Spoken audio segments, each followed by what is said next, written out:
So, welcome to everybody. My name's Felicity Parnham. I'm the Vice Chair of the Charlton Kings Parish Council and also the lead for CK Futures. Thank you for coming along this evening. It's great to see so many people. Back to the housekeeping, mics off, videos on if you want. We are recording it. And my thanks now just to say to Raechel Kelly for joining us this evening, to giving up her time to come and talk to us. But before I kind of formally introduce Raechel, I'll just say a little bit about CK Futures. It came about due to the Borough Council declaring a climate emergency in 2019. And from there, Charlton Kings Parish Council kind of rose to the cause and invited people from Charlton Kings to come and give their views. And from there, we created CK Futures.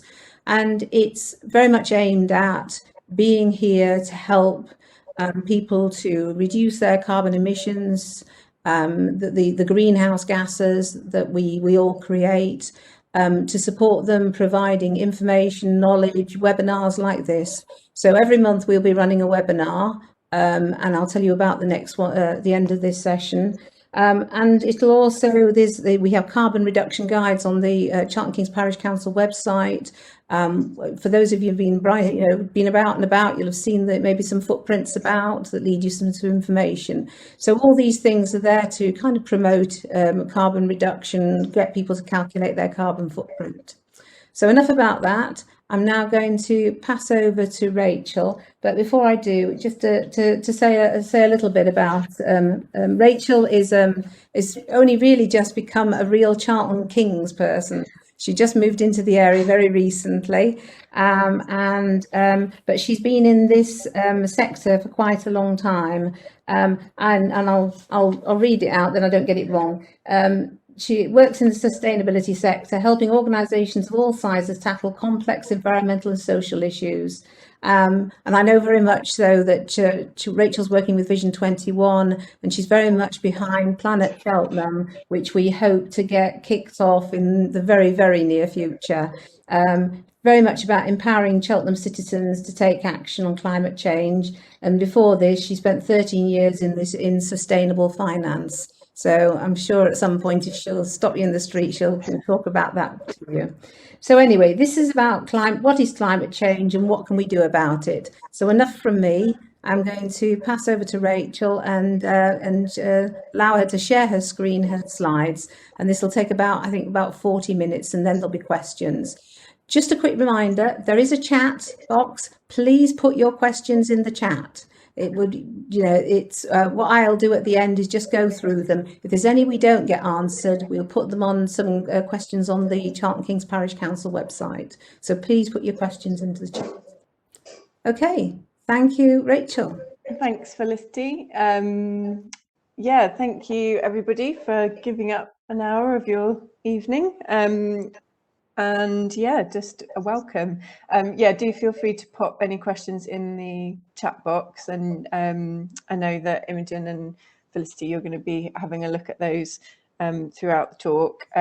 Feel free as well if you want to grab like a bit of paper and a pen or a pencil to jot things down as I'm talking, because I am going to whiz through quite quickly.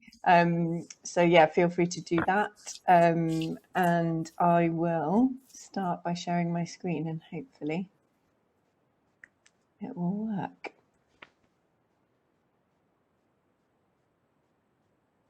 Right, can everyone see that? Is that working? Do you want to give me a... Yeah.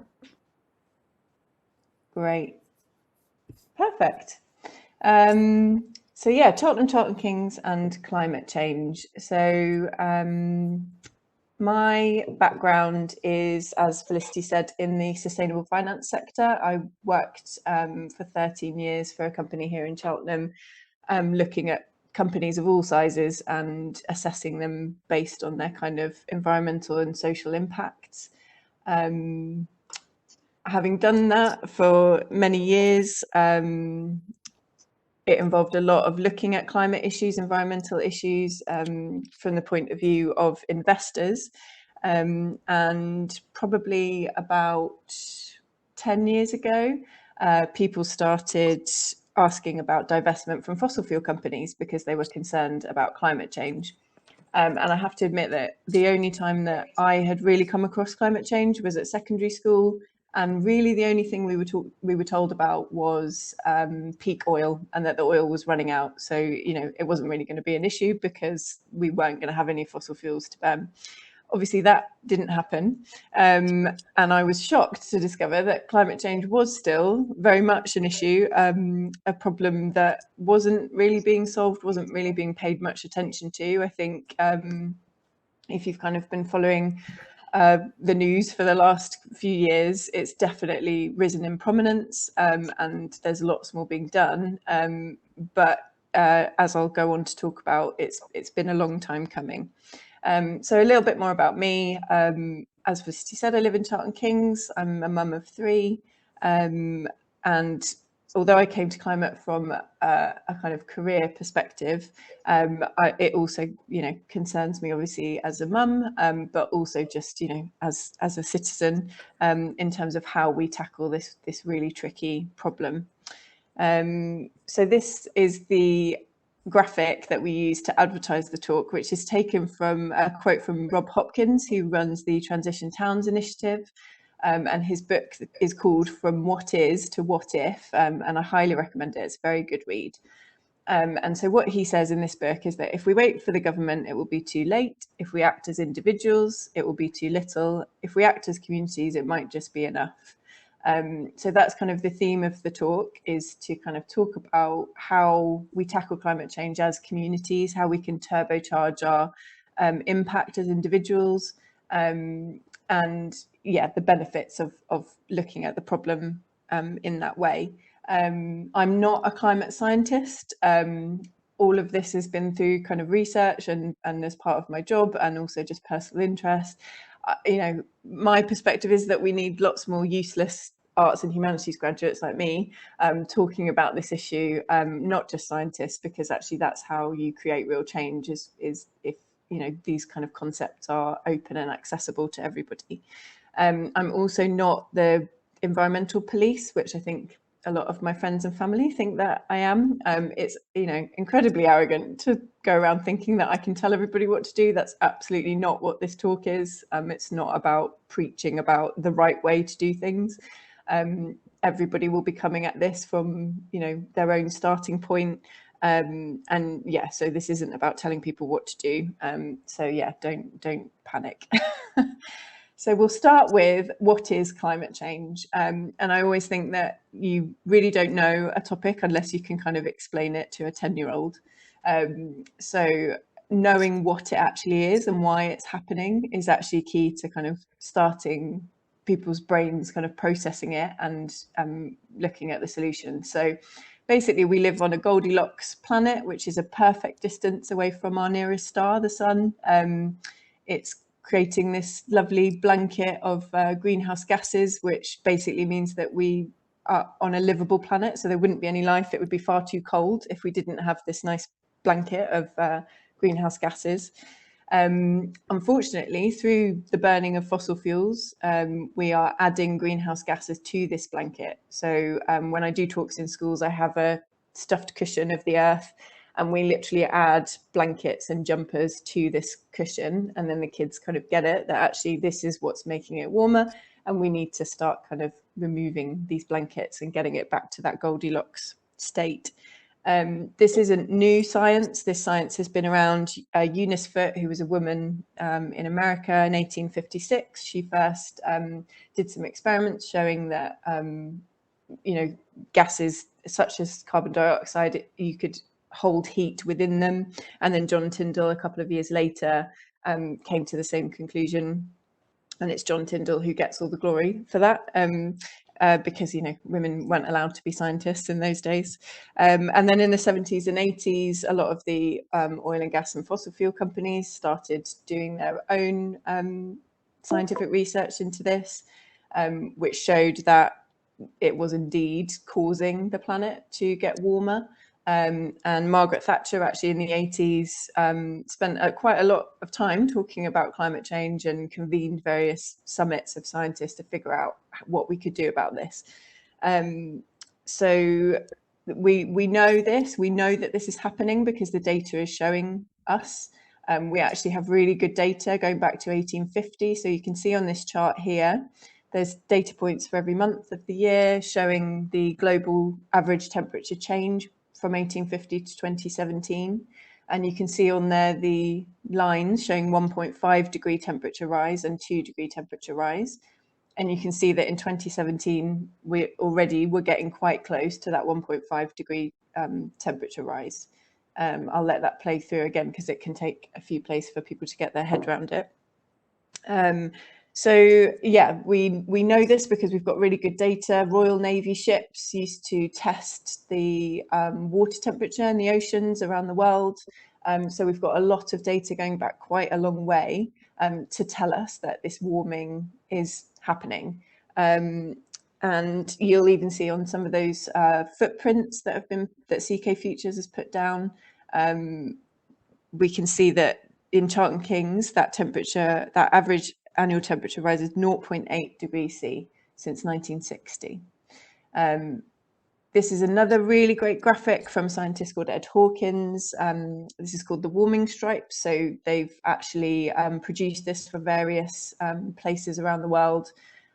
This is from Oxford, which is the closest I could get to Cheltenham. And this is from 1814. So you can see each stripe actually represents a year.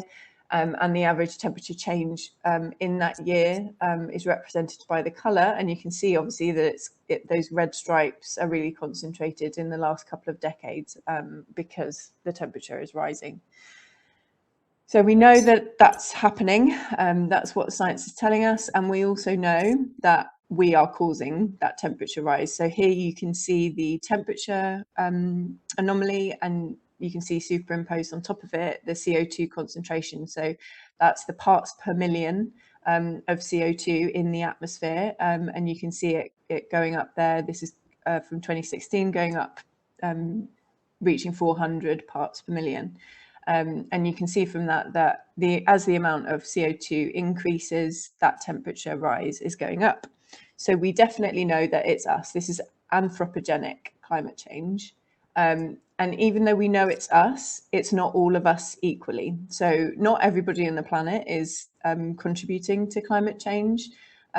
These graphics from Oxfam actually show the percentage of CO2 emissions by world population on the left.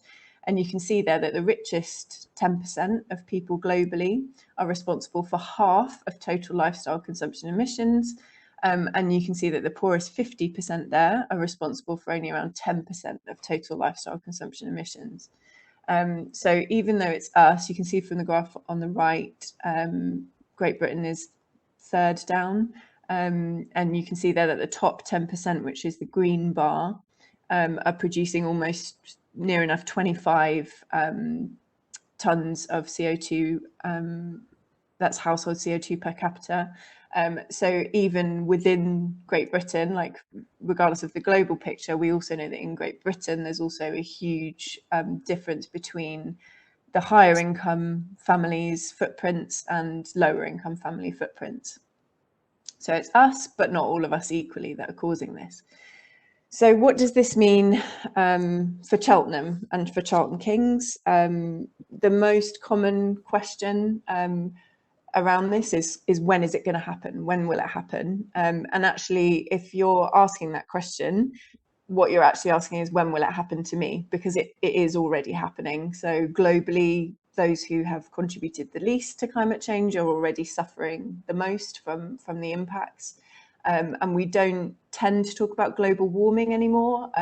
I find it really useful to talk about global weirding instead, because it's not just temperature rise, it's also things like increased extreme weather events. So that's flooding, storms, typhoons, droughts, fires. All of these kind of extreme weather events are more likely to happen. So obviously everybody will remember 2007 in Cheltenham and the flooding that took place in the town. So there's a few photos there from 2007. That's the bottom of Bath Road on the left, and the leisure centre, which were both completely underwater. there's obviously the damage to people's homes, the psychological impact of that, and the economic impact of paying for the cleanup of that. Those kind of flooding events that would have been 1 in 100-year events actually turn into much more common flooding. So, you know, the Environment Agency has done a lot of work since then, especially around the meadows, to try and prevent future flooding. But obviously, you have to then upgrade all of that infrastructure around those extreme weather events to prepare for that to be more normal than it was previously. The other photo on the bottom right is from 1990. It's one of the only dated photos I could find of Cheltenham from 1990. And in 1990, Cheltenham actually broke the UK record for the hottest place. So I think it reached 37 degrees on a summer day in 1990. And because of the geography of where we are, actually extreme heat is also possible alongside extreme flooding. And we actually know that extreme heat actually kills more people because elderly people are much more vulnerable to extreme heat. And Cheltenham, you know, from that record, it's not just London that can produce these record-breaking heat temperatures, that actually Cheltenham is capable of that as well. So that's another impact to think about. And in terms of global weirding, we've just had the driest, coldest April, I think, for 60 years. So yeah, it's not warming necessarily, it's this extreme weather that is becoming more likely. The bottom left as well there is just an example of air pollution as well. We really suffer in Cheltenham from terrible air pollution, again, due to the geography of the town. We're kind of sat in a bowl next to the Cotswolds. So on those kind of days when there's not much air, actually all of that pollution from all of the cars, from all of the wood burning stoves, just kind of sits on the town. We know that 40,000 people in the UK alone die prematurely from air pollution, from, you know, people who've got respiratory diseases.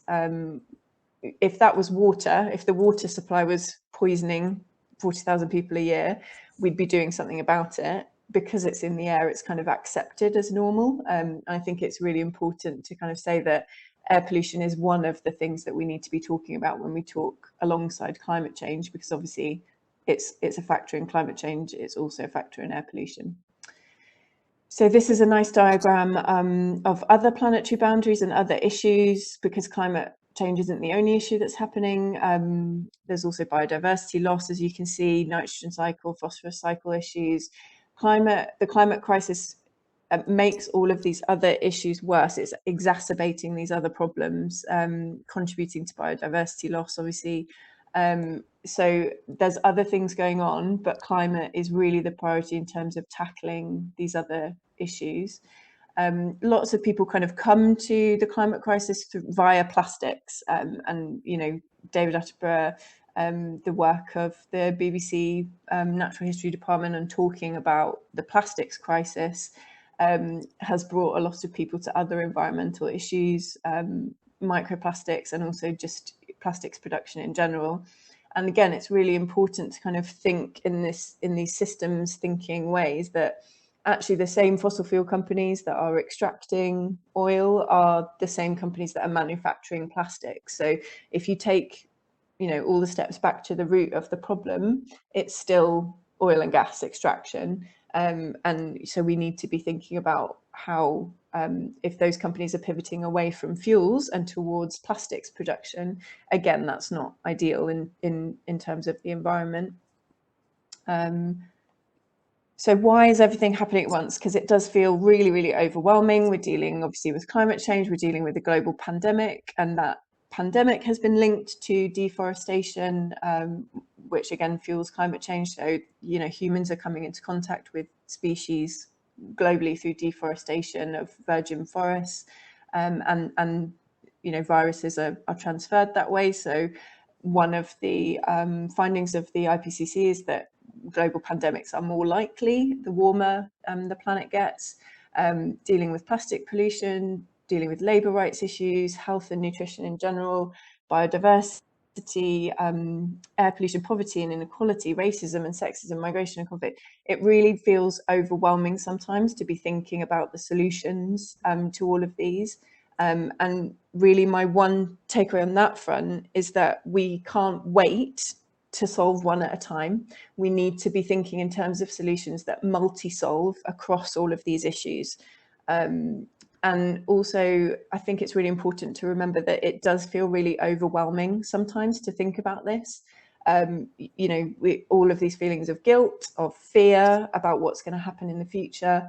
And just saying that those reactions are completely normal. It's completely normal to feel grief about, the loss of the natural world that we're seeing. And it's really important to kind of sit with those feelings of anger, grief, fear, whatever it is, that those are normal, and to sit with that and then think about how we can kind of move on from that. Because actually, if all of our actions are motivated by fear or shame or guilt, then you tend to kind of burn out. You tend to lose that sort of driver and motivation to really pursue the solution. So fundamentally, this comes down to issues around kind of hierarchy and exploitation. So, we think of this picture on the left as being the way that the world operates, that there's this kind of hierarchical structure of dominion over nature. And actually, we need to go from that structure on the left more towards the eco structure on the right, and thinking that we are part of an interconnected system. And actually, if that's kind of the only takeaway of today, that people kind of bring with them, it's to really boil it down to that one takeaway. We have to kind of reject this notion of how we've been taught about the world and place it, and start thinking about our world differently. And just to really ram this point home, I decided to, with the help of Luke Jerram, who's a fantastic artist who did the Gaia project, we decided to make these 2-meter high letters, which were on the top of Robinswood Hill, as part of an art project in Gloucester. And really, we hear lots of talk about kind of saving nature or saving the planet or protecting nature. And we've kind of forgotten that we are nature, we are part of the natural world. And that connection to nature is so key, and something that I think a lot of us in the Western world have lost, is that feeling of interconnectedness, that nature is everything around us, including us. And once you've kind of internalized that message that you are part of nature and all humans are part of nature, you can't unsee it. So you'll be seeing this everywhere now. When you see people talking about like saving nature, just think, well, actually, I'm a part of nature as well, and we need to be thinking in that kind of embedded way. So, where does that bring us? So there's always this argument that goes on about individual action versus system change. Well, what I do doesn't matter because I'm only one person. Or, we need governments to be stepping in, and we need kind of global action, or else it doesn't matter. Now, this is completely false argument, because in reality, we need both, and we need them both to be happening as soon as possible. And you can't have one without the other. So we need individual action as much as we need system change. And the easiest way to take power from people is to convince them that they didn't have any power to begin with. And I think when I speak to lots of people about climate change, they feel so disempowered, like nothing they do is making an impact. But actually, you need to kind of think in this kind of systems way about the part that you play within those systems. So, we've got some bacteria here, we've got a shoal of fish, a crowd, a forest, and some snowflakes. One part of any of those systems doesn't seem like a big part, but actually, one fish changes the direction of the shoal. One bacteria is enough to make you ill. All of those snowflakes make an avalanche. And I like to think of it as well in terms of when you're adding salt to a broth or a stock or something, I couldn't tell you which grain of salt it is that makes the difference between it tasting good and not tasting good, but if it's not there. And that's kind of how I think it's really important to empower people to feel that they are making a difference, and they are creating change in their local community and in their wider global community. And there's theories of behavior change which show that you only need 20% of people doing something for that to become the new social norm. So, you know, if you think about just you and your group of 5 friends, if you're the one bringing that reusable water bottle, or you're the one talking about climate change, that's actually creating a ripple effect. You're planting seeds within the rest of that group of people, whether it's at work or wherever you are. And you might not see those changes happen immediately, but you know, you've planted those seeds, and change will happen.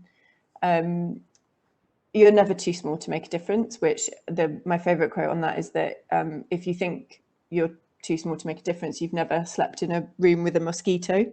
And we've seen this in terms of the kind of types of people who are coming out and talking about this stuff. So obviously you've got Greta Thunberg there. I think it's really important also to be talking about the other youth activists globally. So we've got Vanessa Nakate there, Mary Kapani, Dara McAnulty, and Jamie Margolin, who are all amazing young activists who are basically kind of saying, we're not going to stand for this. We have to have a different future. And within complex systems, they're actually very volatile. Tiny inputs into those systems can change things irreversibly. So this is the only model that we have for progress. We know this is how social change happens. There's a nice quote there from Margaret Mead as well. Never doubt that a small group of thoughtful, committed citizens can change the world. Indeed, it's the only thing that ever has. Now, the flip side of this, and you know, individuals being able to change systems, is that it works both ways. So we can kind of see these global leaders. I like to call it the Empire Strikes Back.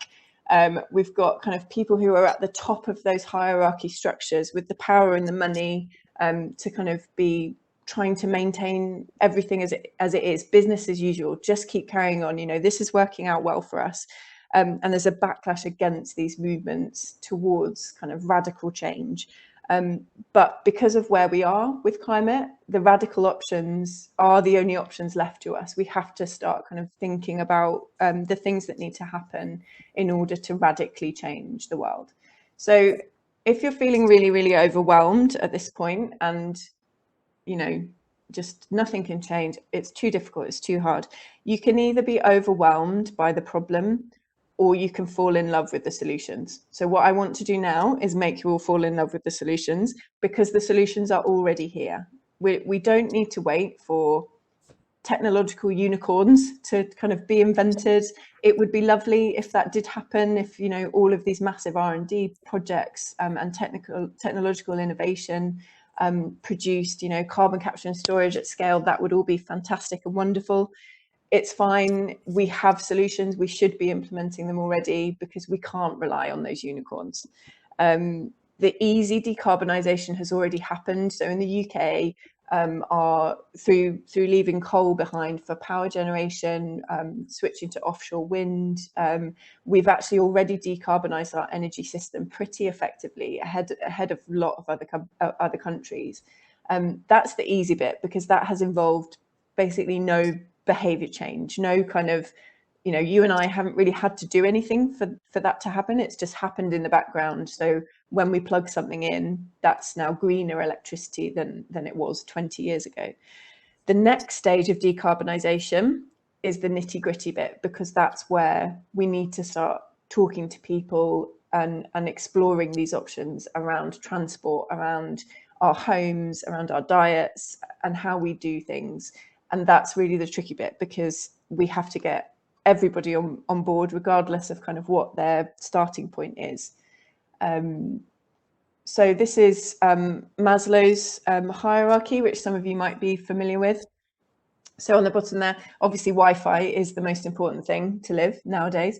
But we've got on the bottom there the kind of physiological needs: food, water, shelter, warmth, and then safety, all the way up to self-actualization.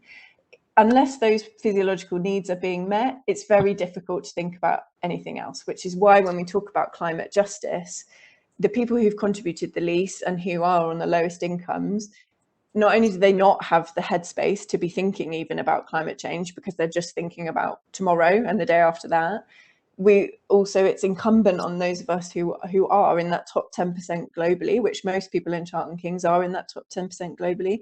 It's incumbent on us to be thinking about the solutions and how we can change this for the better. And like I said, thinking about the solutions that multi-solve across wealth inequality and all of the other issues that I talked about. So we've got here the hierarchy of needs. So rather than the hierarchy of needs, it's the hierarchy of needs.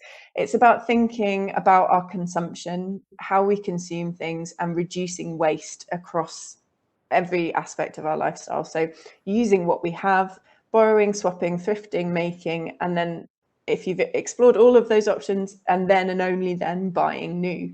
And actually what this is about fundamentally is kind of rebelling against a system which is telling us that we're not enough, that we have to buy things, that we have to kind of buy things. That's the only way to achieve happiness and to achieve success, is kind of this stuff.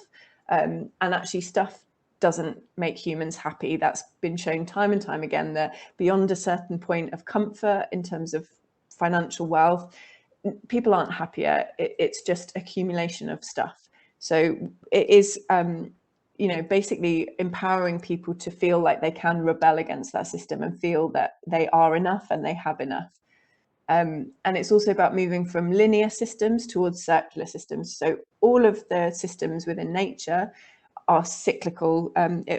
Nature always works in circles. It never wastes anything, because that would be really silly. We live on a finite planet. It's about thinking the same way that nature does, because we are nature. So rethinking our relationship with those things, and rethinking our relationship with Earth. So what does that mean, moving from linear towards circular? At the moment we're in a linear economy. We're partially in a recycling economy because recycling is taking off, but actually the recycling economy still produces waste. Plastic can only be recycled 2 or 3 times before it's just not high enough quality to be recycled again, and then it still ends up in landfill. And we're also still in a system which is using fossil fuels for energy. And in a circular economy, you're completely reliant on renewable energy. There's no waste produced in that system whatsoever. So yeah, what can I do about it? And this is the real, if you did grab a pencil and a bit of paper at the beginning, feel free to kind of start jotting some stuff down now. This is, anywhere that you Google, what can I do about climate change? This is the kind of stuff that is going to pop up. The consumer actions and the citizen actions, I've kind of separated these two out, because when I talk about turbocharging your individual action, what I'm talking about is kind of taking that list on the left and really just upping the game, going to that next level, leveling up with the citizen actions that are going to really make you feel that you're having a bigger impact, and also spread that impact around your kind of spheres of influence. So the consumer action side, you can see there, insulation. It's not the kind of sexiest home technology to be talking about, but actually in terms of energy efficiency, so much of the energy that we use for heating our homes, it just disappears out of our windows and out of our loft spaces. So insulating your home is probably the top thing that you can do in terms of tackling climate. Switching to a renewable energy provider, considering a few plant-based meals a week if you can. You do not need to go vegan to tackle climate change. It's great if people feel that they can, but obviously we need to remember that that is a very privileged position to be in, to be able to access kind of a really good vegan diet. It's fine. The Committee on Climate Change recommends that everybody reduces their meat consumption by 30%. Actually, the projections say that we're going to have reduced that by 50% probably within the next decade, because of this move towards plant-based, vegetarian and vegan amongst young people primarily. Next on the list, considering your travel options, not just in terms of flights and how many flights you're taking a year, but actually, do you need to drive to the shop or on the school run? It's those micro journeys as well as those long haul journeys that we need to be thinking about the lowest carbon travel options. And, this is where my favorite solution of all is a bicycle, because that's probably the biggest game changer in terms of access and kind of local active travel. And banking, pensions and investments. What are you supporting with your money? Can you move it to something greener? Growing your own at home and welcoming pollinators. And my favorite tip on this front is just to be a lazy gardener. So don't mow. You know, if you have to mow a little bit, but leave some of it to kind of go a bit more wild. Let things bolt, let things go over, and you know, welcome those pollinators into your garden. And lastly on that list, refusing single use. And this isn't just plastic. This is also stuff like clothes, like fast fashion, all of these kind of things which we think about, things that we're consuming, that we're buying, but that actually don't have longevity, that aren't serving us in the long run. And then, so turbocharging your actions then with these citizen actions. The most important thing, if you only take one thing away from both of these lists, the most important thing is to talk amongst your friendship groups, with your family, at your school, at your play group, at your church, at your sports club. Talk about climate change, obviously, like, not in a way that makes you not get invited to parties anymore, but in a way where you're just normalizing kind of talking about this being a thing and how we can fix it and how we can fight it together. Tell your representatives. So, we've got elections coming up. Do you know what your county councillor and your borough councillor, what are their views on climate change? What do they want to see happen? And telling them what you want to see change, because that's really important, is to be giving elected officials a mandate for this radical change that we need to see.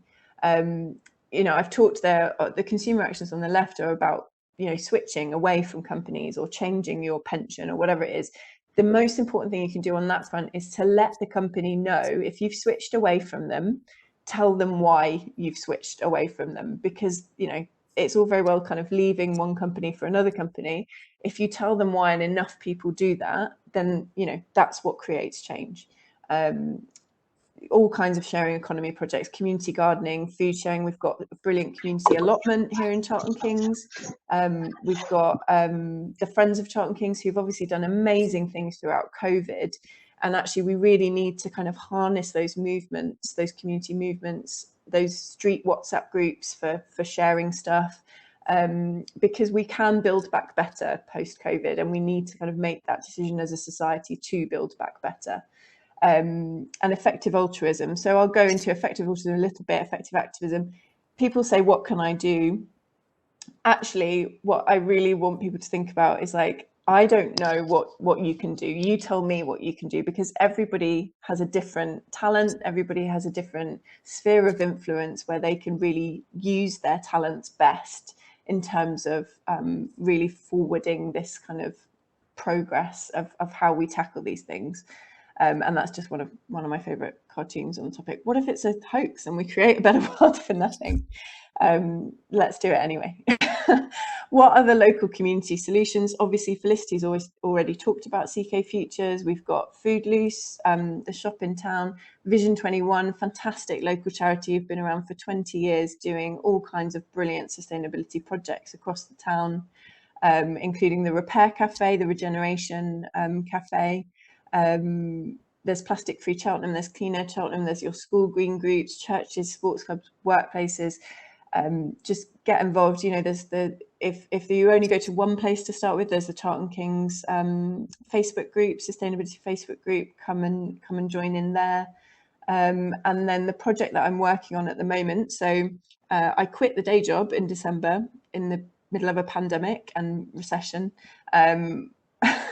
Because my feeling is that community climate action is the most important thing that I can be doing at the moment. So alongside my business consultancy work, I'm currently working with Vision 21 to set up a climate hub space for planet and people, where we can really be kind of involving the people of Cheltenham in looking at these solutions, in sharing economy and circular economy projects. So Library of Things, community fridges, Skillshare workshops, and also kind of involving them in this sort of decision-making, collaborative decision-making. So it's not just the borough council or the county council who are kind of telling people what to do. It's actually grassroots, stuff where people can talk about, well, I don't feel comfortable doing that or being told to do that. Actually, I think that this is the right way to do things, or, you know, various parts of the community who maybe don't feel that their voices get heard, that we can kind of amplify that and really give people in positions of power a mandate for change. And yeah, do head along to the website or follow us on Twitter or Instagram. The website's being built as I speak, but there is a holding page with all of our contact information. So do feel free to get involved. And remembering that this is a quote from Anne Moubourneau. It's about zero waste movement, but actually it applies, I think, to everything. So we don't need a few people doing this perfectly. We need millions of people doing it imperfectly. And actually the environmental movement has had a problem, I think, for a long time with this kind of idea of like moral purity, that you have to be perfect and, you know, doing not allowed to join the gang. That actually perfection is unachievable. It's really not going to get everybody on board if we only let people in once they've achieved this kind of perfect lifestyle. And actually it's less like the image on the left, which is, you know, your perfect pantry of glass mason jars full of stuff. It's actually more like the image on the right, which I always think reminds me of my nana, just reusing every plastic bag that she ever got given, every piece of Tupperware, you know, using a plate on top of a bowl in the fridge rather than cling film. And, you know, that's a really good way that I think I get people to think about this. Without cling film, or without all of these kind of things that we've come to just expect as features of everyday life. And really think long term, think about how you want to be a good ancestor. And this isn't about whether you have kids or not. I know lots of people come to the climate movement because they worry about their children's future.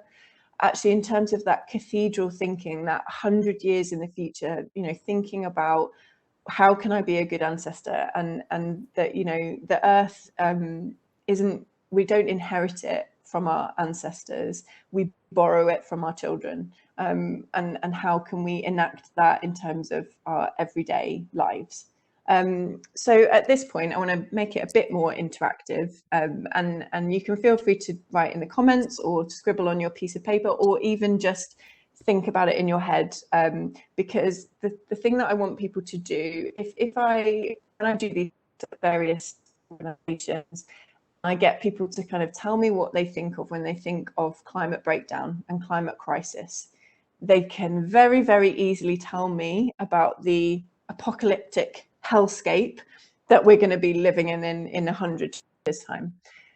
What they can't tell me, what does the future like? We've solved climate, we're living sustainably, you know, we've got a future in which we're breathing clean air, we're all healthier, because we know what's good for the planet is good for us, because we are part of nature. So, you know, eating less red meat is actually good for us, it's good for our bodies.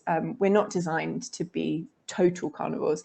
We're not designed to be sedentary and kind of sit at desks and then sit in cars and not do much exercise. So all of these things that work for planet work for people as well. So what I'd just like to take a minute, get everybody to kind of just close your eyes, or just, you know, kind of contemplate what you think that future looks like. How does it smell? How does it look? How does it taste? How does it feel to be living in that world where climate change, air pollution, water pollution, plastic pollution is no longer a problem? The point being is that we can't get to that place unless we know what that goal is, unless we've actually got a vision in our head of what if we've solved this. So if you just want to take a minute just to really picture that and really think about what that looks like. And take that, you know, take that with you every time you feel really overwhelmed. And when you feel like this is completely insurmountable, think about that vision and where you are, and think about what it's going to take to get there, and how good it will be. And then the last kind of thing that I want to talk about is that it is happening. So this is an image here from the forest. So I don't know how many of you might have been to Pedal a Bike Away, which is the great cycle track in the Forest of Dean, not too far away. It used to be a coal mine, or that whole area was full of coal mines, and now it's a leisure destination. It's kind of somewhere people go on holiday, and where you kind of go for a day out and you cycle around this beautiful forest. That's one example of the transition away from fossil fuels and towards a people and planet centered economy that works for everybody. This is an example, a microcosm of all of the ways that humans have adapted and changed since that photo to what we've got now on the right. So think about technology, think about, the internet, mobile phones, all of the ways that humans can adapt and change to new situations and new behavior. We can do this. And I know I am an eternal optimist, but I fundamentally believe that humans have the capacity for change, unlike any other species. Yes, we live on a finite planet with finite cycles and finite systems, but some things are infinite. So human creativity is infinite. The possibilities of collaboration, of kindness, of adaptation and mitigation, those are infinite, and that's what we really need to be thinking about when we're thinking about these solutions. So this is a really famous image. It's a photograph. There's a famous effect called the blue dot effect, which astronauts have when they go out and they see the planet as this little finite blue dot bubble floating in space. And lots of astronauts, when they come back from space missions, they become fervent environmentalists. They really are vocal about climate change and about environmental damage, because actually once you've seen everything that you've ever seen, all encapsulated within one little blue dot, there's no other option really than to be thinking about that system. So there are no passengers on Spaceship Earth. We are all crew. And those are two quotes from Buckminster Fuller. If success or failure of this planet and of human beings depended on how I am and what I do, how would I be and what would I do? So just in the comments, I think it's really good to write it in the comments, because there's an element of accountability there, that you've kind of written it for other people, for your neighbours in Charlton Kings to all see. If you write something in the comments about the one action that you're going to go away, the one action you're going to do as a result of this evening, so it can be something that you can change. It can be a consumer behaviour. It can be one of those citizen behaviours, and just write that in the chat, and then go away and do it. The important thing is not to leave that gap, that action between what you think you can do, what you'd like to do. Just go away and do it, or do as close to it as you possibly can. So yeah, do feel free to write that in the comments, and I'm more than happy to answer any questions that might have popped up in the chat. And hopefully I'm all right for time. I think I might have run over slightly. I think we'll forgive you, Raechel. I can only say, wow, you've given us so much here. I think I'm stumped. I've written a whole load of stuff. There was so much there, but for me, I would reflect back on the ego versus eco. I thought that was really powerful. I'm very much an image person, so I really got that. The you are nature, again, realizing our part in all this. The image of the salt, again, was really powerful.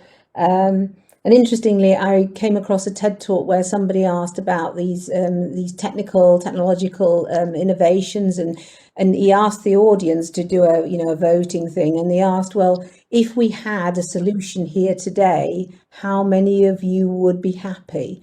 And I think only 5% of the audience said yes.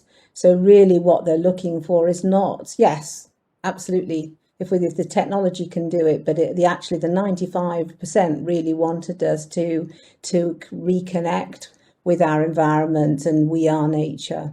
So thank you very much. That was great. I had a few questions. I'm going to be very cheeky, actually. And I know the circular and linear and the economy always gets me. one of the things here is we focus on recycling, but actually that isn't the one we should be focusing on. It's the circular economy. I mean, I'm not, obviously this is a big question and I'm not expecting you to have all the answers, but is recycling really the answer we should be looking for, or should we just move straight across to the circular economy? So I think recycling is absolutely worthwhile. And carry on with your recycling, people. I'm often found in the kitchen at part the song says, but asking where the recycling bin is.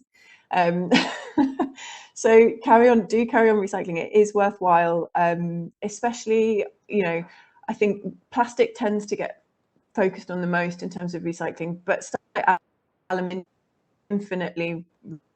So we should metals and glass. I think part of the issue with the recycling economy is that the onus is at the moment on the individual, on the consumer. The onus should be on the company that's manufacturing that to be considering the end of life, the cycle. So at the moment in this linear economy, it's throw away. There is no away. It's got to go somewhere. There are aspects of recycling that will be necessary in that circular economy because everything needs to be recycled in that circular economy. But it's absolutely about focusing, I don't want to say the blame, but the responsibility for that on the manufacturers. So it should be the manufacturers who are looking at that whole life cycle, cradle to grave circularity of those materials. Thank you. So I'm looking at the chat and I can see quite a few people as talking about talking and fully support what you said there. But I'll just go to the questions.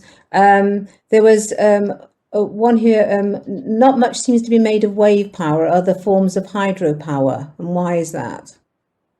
Yeah, so that's in terms of the UK, we definitely have a huge propensity for using tidal energy. We have one of the biggest tidal ranges in the world.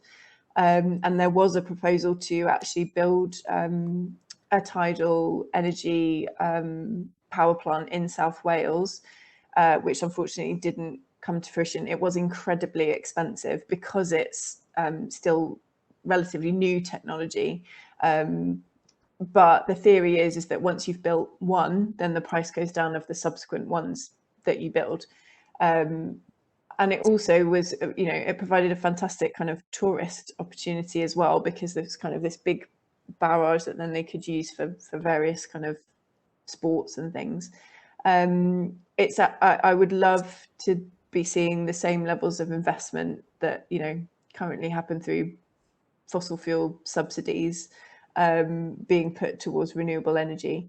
And yeah, I think tidal is definitely a part of that. But it's also worth pointing out that we currently have a ban on onshore wind in the UK. We have technology that we could be building that we aren't because of, government inaction. So focus on the proven ones, and then absolutely, look at other options too. And actually, there's a few people coming back in their comments talking about asking our elected representatives what they're going to do for the climate if I vote for them. So again, I think that touches on your point about investment, and there's a few people covering the same. There's a little bit here also about people are mentioning about the supermarket and plastics, and use less plastic, unnecessary packaging. Somebody here talking about, the unpacking everything in the shop floor, tiny rebellions. But there is a straight question here. I am very unhappy about supermarket packaging. How can I make a difference? So it's really, I think that's a tricky one at the moment because of COVID. Obviously, a lot of the refill schemes have really taken a hit with that because people just don't feel comfortable yet.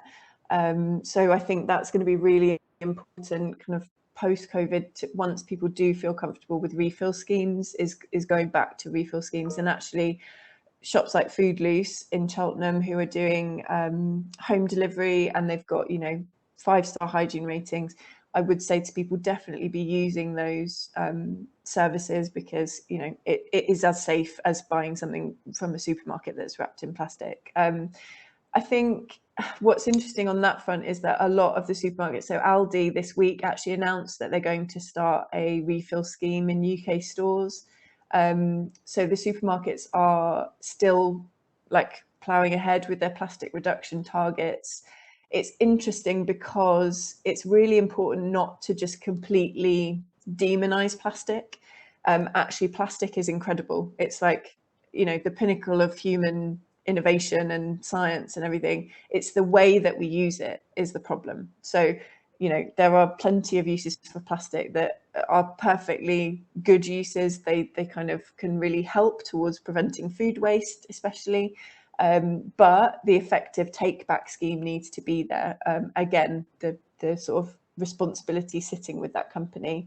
The unpacking thing is an interesting one. I'm generally not a fan of actions which are like, it then falls to the supermarket checkout worker to tidy up after you, rather than like the CEO of the company is whose time I would like to be wasting with those actions.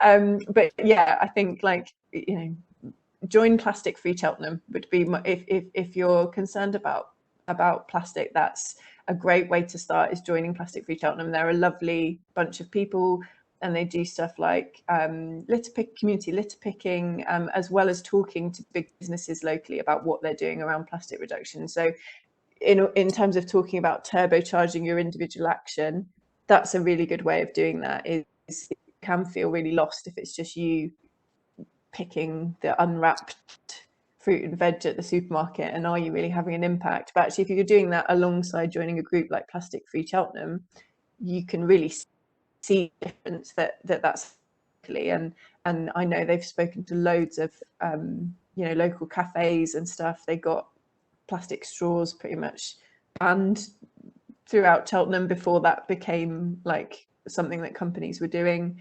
So yeah, that would be my recommendation on that front. I'm conscious of the time here, and there's some great stuff in here which we will capture. But yeah, I mean, what I'm just reading from people is talking less plastic. The car situation as well. There's a question here about Boots Corner, and we still kind of serve the car rather than thinking about getting on our bikes, etc. Somebody asking about a bike scheme. So yes, and that final one, can we get a copy of the slides? Yes, we will put those up. So I'm going to wrap it up now purely because of time. Raechel, thank you very much. You're very welcome. I hope everybody's got something from this. Thank you for inviting me along. Not at all. And I think you've also been quite keen to say that you'd like to do something face to face with us later in the year. Absolutely, in future. Yeah, that would be brilliant. Yeah, really good. Just to say, we're aiming for is that they do something like this on the last Wednesday of every month. And for the end of May, we have Justine Mallinson joining us, who's a senior domestic energy assessor with 7Y. And she's going to be talking about home energy and how to get homes as close to carbon neutral as possible. So please take a look. We'll be advertising it on the website again. We'll be advertising it through Facebook, etc. But we'd really like to see you there, and anybody else who wants to come along. And hopefully in June we'll also be talking about electric vehicles. So if anybody's thinking in down that route, then we've got Matt Cleveley coming to talk to us. So thank you again. I think that's about it. So any last words, Raechel? Just if people have questions or anything, just you can contact me via the website or email or Twitter, or I'm always more than happy to chat. So yeah, that's fine. Great. Thank you all very much, and enjoy the rest of the evening. Thank you. Thanks for coming, everybody.